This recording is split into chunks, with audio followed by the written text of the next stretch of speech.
Assalamualaikum warahmatullahi wabarakatuh. Halo kawan pajak, berjumpa lagi dengan saya Hamidah Isnani, penyuluh pajak dari KPP Madya Tangerang. Pada kesempatan kali ini kita sudah hadir dan berjumpa kembali bersama kawan pajak semua pada acara podcast Ngobras 415, ngobrol bareng bersama KPP Madya 415. Dan pada kesempatan kali ini saya juga sudah ditemani oleh narasumber kita, Pak Suhardi, penyuluh pajak KPP Madya 415. Dan mau ngobrol tentang apa sih kita pada hari ini? Jadi hari ini kita akan membawakan materi terkait upaya hukum di bidang perpajakan. Nah, Pak Suhardi, gimana kabarnya dan apa sih yang dimaksud dengan upaya hukum ini, Pak? Alhamdulillah kabar baik, Kak Mida. Kabar baik kawan pajak ya. Semoga kawan pajak juga dalam keadaan sehat selalu. Amin. Jadi apa sih upaya hukum? Tentunya kita di bidang perpajakan ya Kak Mida. Iya. Jadi upaya itu kalau di kamus besar bahasa Indonesia itu adalah usaha atau ikhtiar untuk mencapai sesuatu. Nah, upaya hukum berarti usaha atau ikhtiar untuk mencapai sesuatu di bidang hukum ya, tentunya di bidang hukum perpajakan yang diatur melalui undang-undang perpajakan gitu Kak. Baik, jadi ada sebab-sebab tertentu berarti untuk wajib pajak melakukan upaya hukum ini ya Pak. Jadi kira-kira kenapa sih wajib pajak melakukan upaya hukum nih Pak? Ya Kak Mida, tentunya kan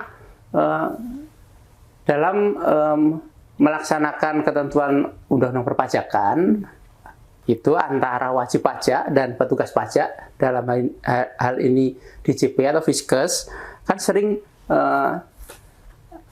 ada ketidaksamaan persepsi atas peraturan atau perbedaan pendapat mengenai suatu peraturan. Dengan adanya perbedaan itu dapat menimbulkan sengketa ya, sengketa antara wajib pajak dan kantor pajak nih dalam hal ini Fiskes gitu kan. Nah kemudian wajib pajak dengan sengketa itu memiliki hak nih, hak. Jadi bukan hanya kewajibannya aja untuk melapor, membayar gitu, tapi ada hak juga untuk memperoleh keadilan di bidang perpajakan dengan upaya hukum yang tentunya dijamin oleh ketentuan peraturan perpajakan gitu Kak. Baik, jadi dari undang-undang perpajakan itu sendiri juga memberikan kesempatan kepada wajib pajak ya untuk melakukan upaya hukum. Nah, jadi tidak serta-merta apa yang ditetapkan oleh Fiskus atau petugas pajak. Kalau misalnya wajib pajak merasa tidak setuju atau masih merasa ada sengketa terkait ketetapan pajak tersebut, jadi masih tetap wajib pajak bisa dapat melakukan upaya hukum ya untuk memperoleh misalnya keadilan menurut versi wajib pajak, tentunya dalam koridor ketentuan peraturan perpajakan nih Kak. Baik Pak. Tuh. Kemudian upaya hukum ini, upaya hukum apa aja yang dapat dilakukan oleh wajib pajak nih Pak? Oke ya, baik kawan pajak. Jadi upaya hukum di bidang perpajakan ini tentu kita harus mengacu pada ketentuannya, undang-undangnya. Undang-undang tentang tata cara dan ketentuan umum, yaitu Undang-Undang Nomor 6 Tahun 1983 tentang ketentuan umum dan tata cara perpajakan, sebagaimana telah dirubah terakhir dengan Undang-Undang Nomor 7 Tahun 2021 tentang harmonisasi peraturan perpajakan atau Undang-Undang HPP ini. Jadi di Undang-Undang KUP itu Kak Mida kan pajak ada 5 nih yang diatur mengenai upaya hukum yang dapat dilakukan oleh wajib pajak. Yang pertama adalah pembetulan ketetapan atau keputusan yang diterbitkan oleh Direktorat Jenderal Pajak. Ini diatur di pasal 16 Undang-Undang KUP. Kemudian yang kedua adalah pengajuan gugatan. Nah, ini undang-undangnya tetap sama KUP yang diubah dengan Undang-Undang HPP di pasal 23. Yang berikutnya, yang ketiga adalah terkait dengan permohonan keberatan nih Kak Amida. Mungkin kawan pajak udah sering ya, keberatan. Nah, ini diatur di pasal 25 Undang-Undang KUP. Yang keempat adalah permohonan pengajuan banding nih, yang diatur di pasal 27 Undang-Undang KUP. Sedangkan yang terakhir atau yang kelima adalah permohonan pengurangan atau penghapusan sanksi. Ini diatur di pasal 36 Undang-Undang KUP Kak Mida. Jadi ada 5 ya tadi ya. Baik, jadi ada 5 upaya hukum pajak yang dapat dilakukan jika kawan pajak merasa tidak setuju atau tidak sesuai Betul. dengan ketetapan yang sudah diterbitkan oleh Direktorat Jenderal Pajak. Nah, kemudian dari kelima upaya hukum tadi, Pak, mungkin bisa dijelaskan satu persatu nih, Pak. Oke, baik, kita coba kupas satu-satu ya Kak Amindah ya. Dari yang pertama dulu terkait dengan apa tadi, permohonan pembetulan atau atas surat keputusan atau ketetapan. Jadi diatur di pasal 16 Undang-Undang KUP ini, Kak Amindah. Jadi di pasal 16 disebutkan apabila terdapat kesalahan tulis, kesalahan hitung dan atau kekeliruan penerapan ketentuan dalam peraturan perundang-undangan perpajakan, Fiskes dalam ini petugas pajak atau wajib pajak dapat berdasarkan permohonan atau Secara jabatan dari Fiskesnya ya. Fiskes dapat membetulkan atas kesalahan atau kekeliruan tersebut. Kemudian objeknya apa saja sih yang dapat dilakukan pembetulan atau tadi, yaitu yang pertama adalah terkait dengan surat ketetapan pajak, baik SKP KB, SKP KBT, SKPN, SKP LB, atau SKP Nihil nih. Kemudian surat tagihan pajak atau STP, surat keputusan pengembalian pendahuluan kelebihan pajak atau SKP PKP ya. Kemudian surat keputusan pemberian imbalan bunga, surat keputusan pembetulan, bahkan tadi udah dibetulkan, yang pembetulannya salah Bisa dibetulin lagi. bisa ya? dibetulkan. Yang berikutnya ada surat keberatan, keputusan keberatan. Berikutnya surat keputusan pengurangan sanksi. Kemudian surat keputusan penghapusan sanksi, surat keputusan pengurangan ketetapan pajak, dan yang terakhir adalah surat keputusan pembatalan ketetapan pajak.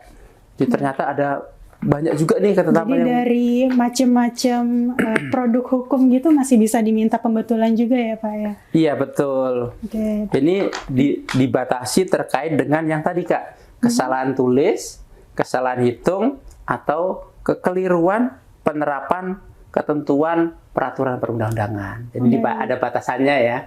Tidak serta-merta SK keputusan atau ketetapan semua dapat di pasal 6 dibetulkan melalui pasal 16. Gitu wajib pajak. Jadi untuk yang permintaan pembetulan pasal 16 ini jadi hanya dibatasi terkait kesalahan tulis, kesalahan hitung, dan atau kekeliruan penerapan ketentuan tertentu dalam peraturan perundang-undangan perpajakan. Kemudian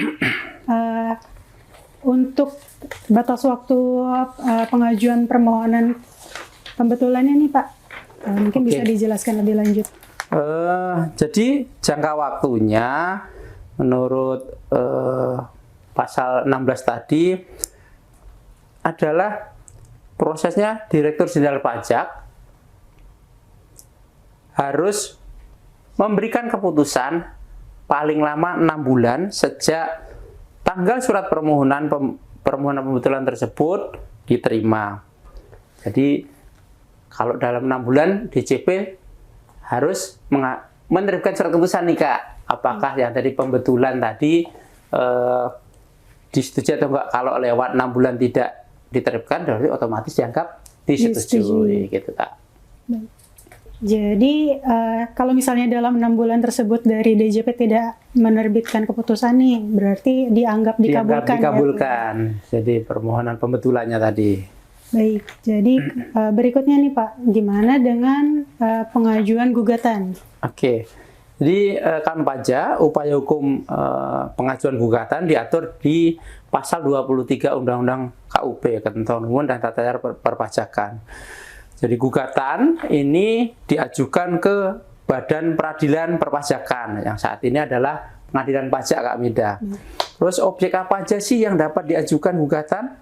Yang pertama adalah pelaksanaan surat paksa, surat perintah melaksanakan penyitaan atau pengumuman lelang. Yang kedua adalah keputusan pencegahan dalam rangka penagihan pajak.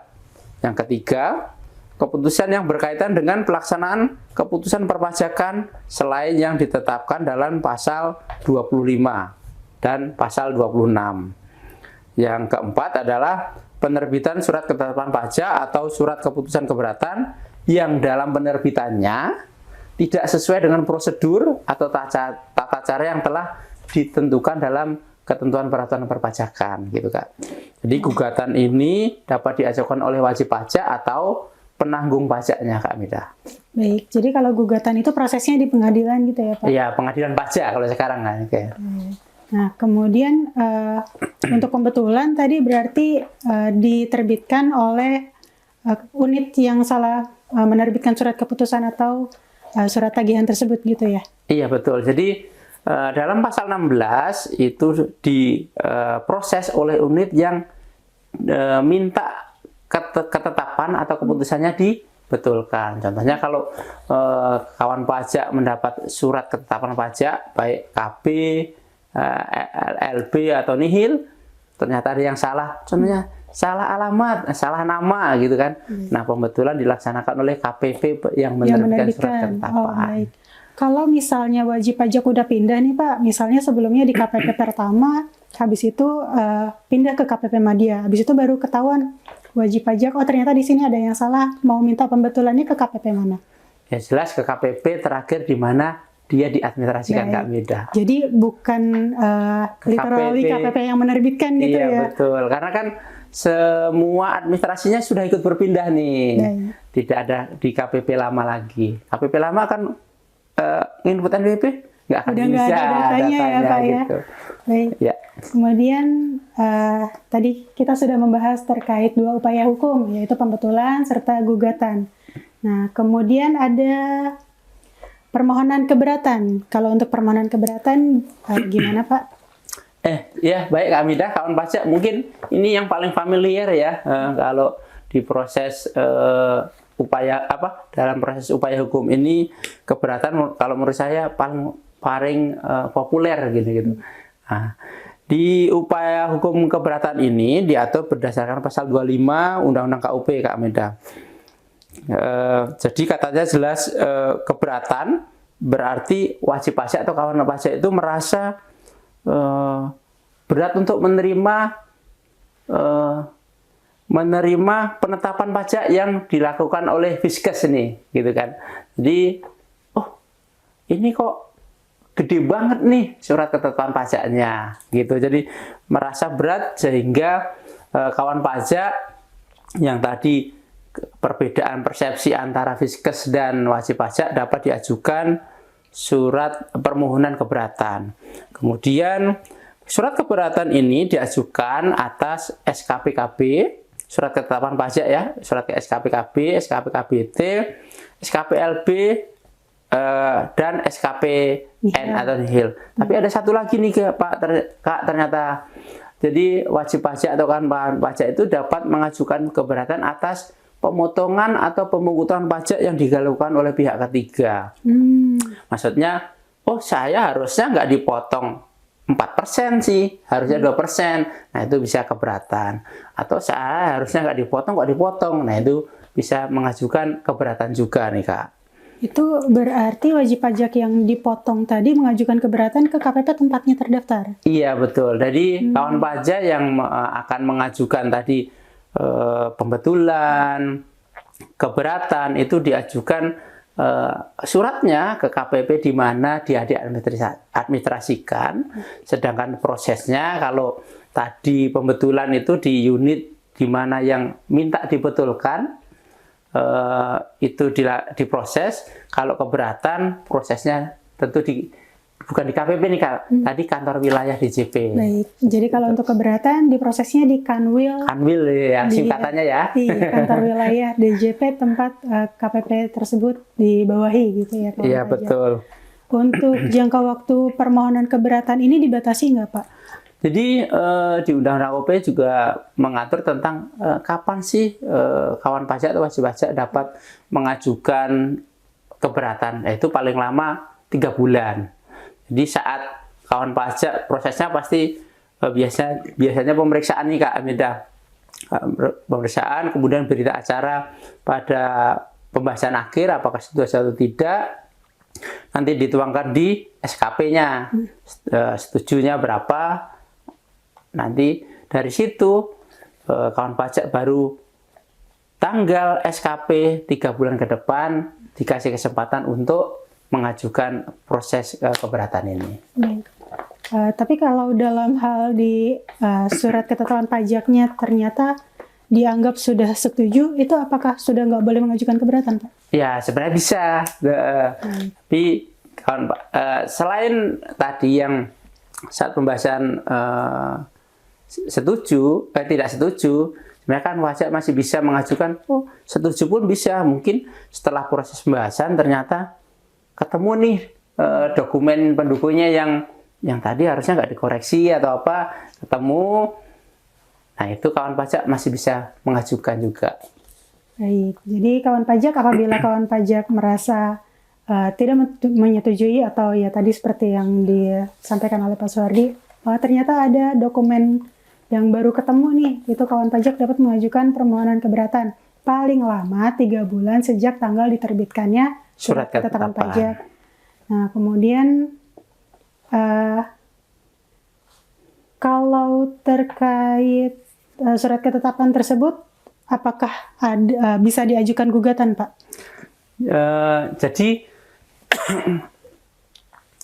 Jadi gini, Kak Mida, keberatan atau gugatan dua-duanya upaya hukum, tapi istilahnya jalurnya berbeda atau materinya berbeda.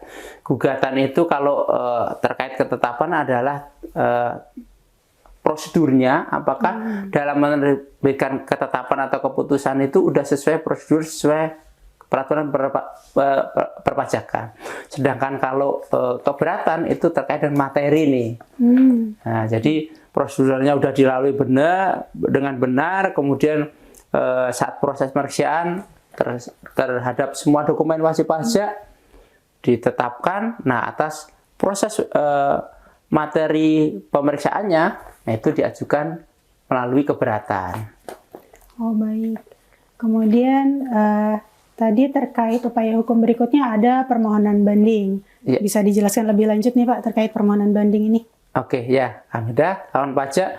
Upaya hukum keempat adalah permohonan banding. Itu diatur di pasal 27 nih, Undang-Undang KUP.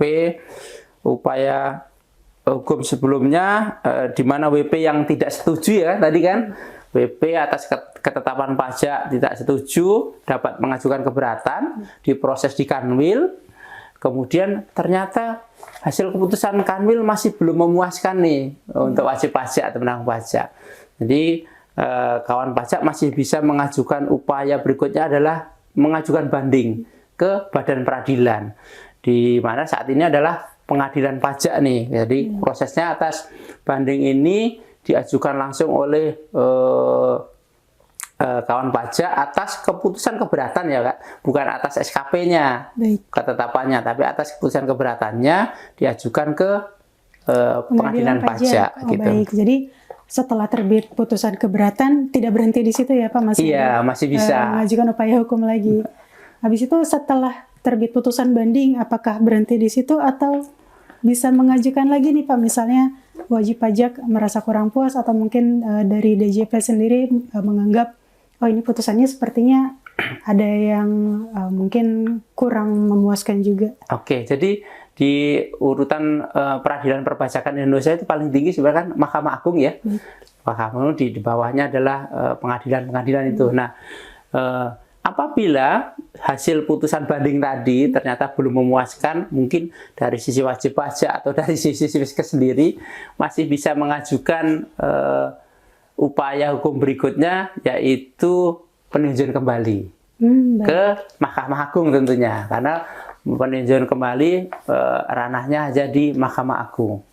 Baik. Gitu. Untuk yang putusan gugatan juga bisa diajukan. Betul, juga, Kak. Jadi atas keputusan pengadilan pajak apabila tidak memuaskan, baik tadi putusan gugatan atau banding, iya, bisa diajukan peninjauan kembali. Gitu, iya. Baik, upaya hukum yang terakhir nih Pak di sini adalah permohonan pengurangan atau penghapusan sanksi. Ya. Jadi silakan dijelaskan lebih lanjut terkait pengurangan atau penghapusan sanksi tersebut Pak. Oke, upaya hukum yang kelima atau yang terakhir adalah permohonan pengurangan atau penghapusan sanksi ini kami sudah diatur di pasal 36 Undang-Undang KUP. Dalam pasal 36 ini mungkin saya kutip ya, mengatur bahwa Direktur Jenderal Pajak karena jabatan atau permohonan, jadi karena permohonan dari wajib pajak dapat mengurangkan, yang satu mengurangkan atau menghapuskan sanksi administrasi nih. Sanksi administrasinya aja nih. Sanksi administrasi baik berupa bunga, denda atau kenaikan yang terutang sesuai dengan ketentuan peraturan perundang-undangan perpajakan.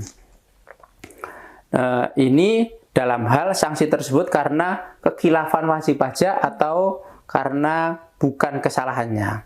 Yang kedua, mengurangkan atau membatalkan surat ketetapan yang tidak benar.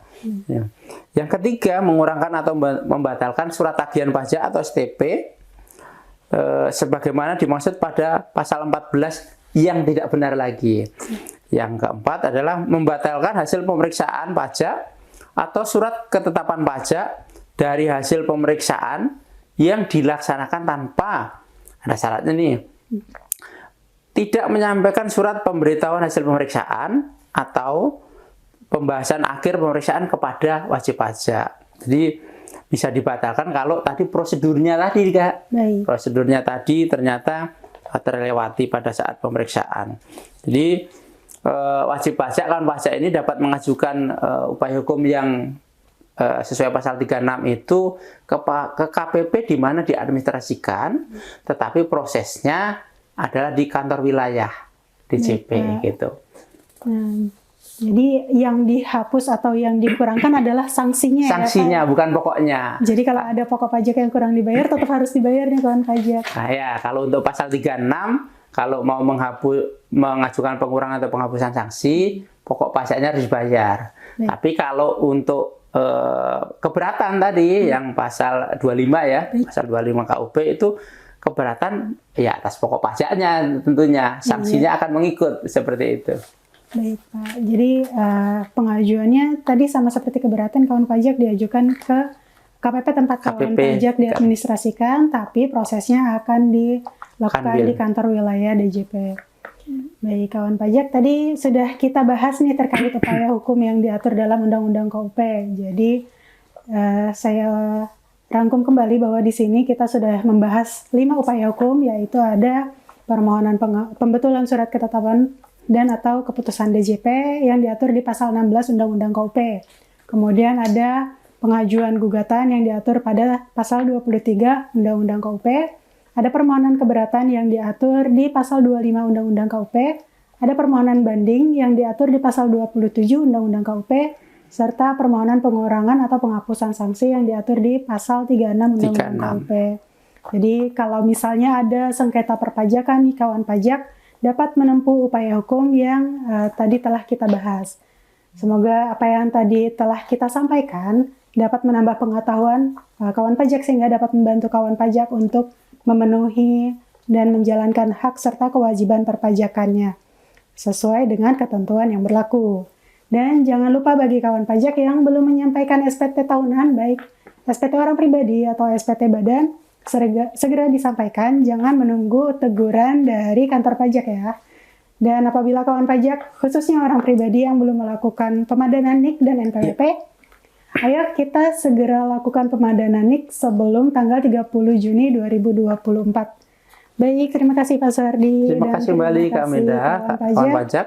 Dan mohon maaf apabila ada kekurangan dalam penyampaian materi kita pada kesempatan kali ini. Dan sampai berjumpa lagi pada podcast serta penyampaian materi podcast berikutnya. Jangan lupa follow Instagram serta media sosial KPP Madya Tangerang yang lainnya.